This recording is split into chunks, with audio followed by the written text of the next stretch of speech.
اعوذ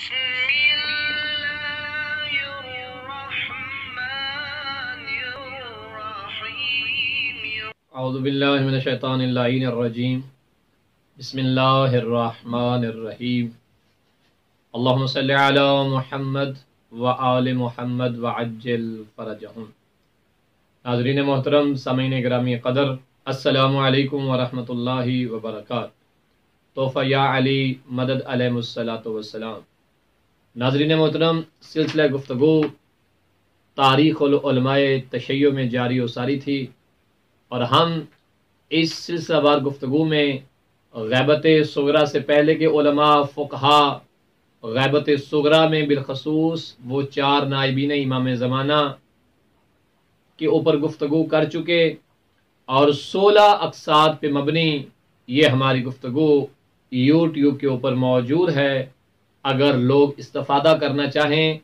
مذہب شیعہ کے علماء کو جاننا چاہیں، تو انہیں اس سے ضرور استفادہ کرنا چاہیے۔ اور غیبت صغرا میں لکھی جانے والی شیعہ مذہب کی سب سے پہلی بڑی کتاب، کہ جس کے بعد احادیث کی کوئی بڑی کتاب نہیں لکھی گئی،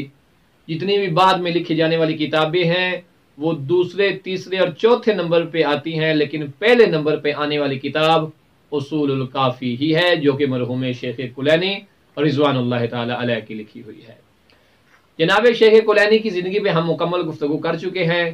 اور یقیناً ہمیں علماء کی حیات کا جو ہے وہ ادراک ہے ہی نہیں، جبکہ ہونا چاہیے تھا کہ ان بزرگان نے اہل بیت علیہ الصلوۃ والسلام کی تعلیمات کو کس طرح، کن حالات میں اور کن مشکلات اور مصیبتوں کا سامنا کر کے ہم تک پہنچائی۔ تاریخ العلماء کا مطالعہ چونکہ ضروری ہے تاکہ ہمیں اس چیز سے آگاہی حاصل ہو،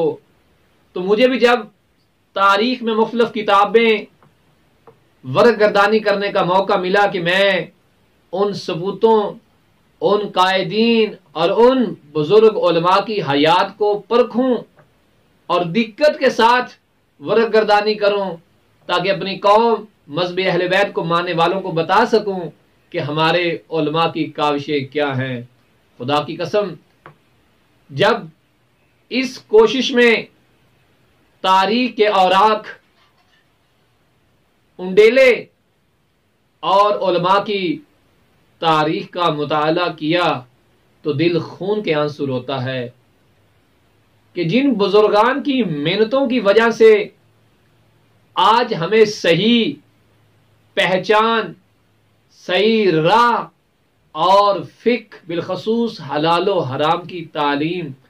نصیب ہو رہی ہے، کیسے ہیں وہ بدبخت لوگ، کیسے ہیں وہ ظالم لوگ کہ جو ملت جعفریہ کے ان بزرگ علماء کی توہین کر رہے ہیں۔ کبھی انہیں مقصر کہہ دیا جاتا ہے، کبھی بغض علی میں جلنے والا کہہ دیا جاتا ہے،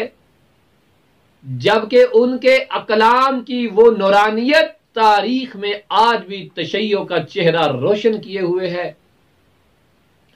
ایک دفعہ تاریخ کو تو پڑھا ہوتا، ایک دفعہ اپنے مذہب کی کتب کا مطالعہ تو کیا ہوتا،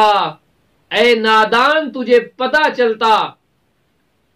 کہ مرحوم کلینی نے اس مذہب کو بچانے کے لیے کیا کیا ہے۔ مرحوم شیخ صدوق رضوان اللہ تعالی علیہ نے کہ جس نام سے تجھے عجیب سی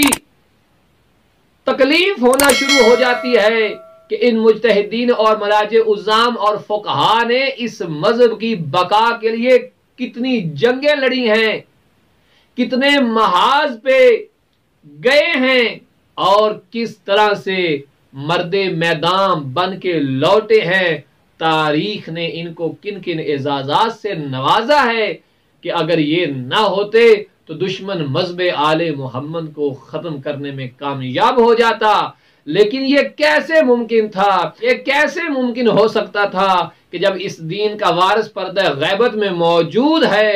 اور اس کے یہ نمائندے، اس کے یہ نوکر، جنہوں نے اپنی اقلام کی طاقت سے، اپنے عقل اور اپنی ذہانت کی مہارت سے اس دین کو ہم تک پہنچا دیا۔ دل خون کے آنسو روتا ہے، بڑی اذیت ہوتی ہے اس وقت کہ جب لوگ ان بزرگان جن کی محنتوں کا نتیجہ آج ہم قرآن کو بھی سمجھ رہے ہیں، احادیث کو بھی سمجھ رہے ہیں، معصومین علیہ الصلوۃ والسلام کے ارشادات کو بھی سمجھ رہے ہیں، ان بزرگوں کی کوئی توہین کر دے، جبکہ معصوم فرماتے ہیں کہ ان کے اوپر جسارت کرنے والا گویا ہمارے اوپر جسارت کرنے والا ہے، ان کی توہین کرنے والا گویا ہماری توہین کرنے والا ہے۔ میں ملتمس ہوں تمام لوگوں سے کہ جو فقہا اور علماء کی توہین کرتے ہیں، اگر آپ کے اندر تھوڑا سا بھی علم ہے، تھوڑی سی بھی عقل اور شعور ہے، خدا را اپنے ان عظیم علماء کی تاریخ کا مطالعہ کرو۔ میں دعوے سے کہتا ہوں اگر غیرت ایمانی کی تھوڑی سی بھی رمق ہوگی، تھوڑا سا بھی ایک قطرہ اور ذرہ بھی اندر ہوا تو اس توہین بازی سے باز آ جاؤ گے، اور علماء کی سیرت پہ عمل کر کے ہم سیرت آل محمد تک پہنچ جائیں گے۔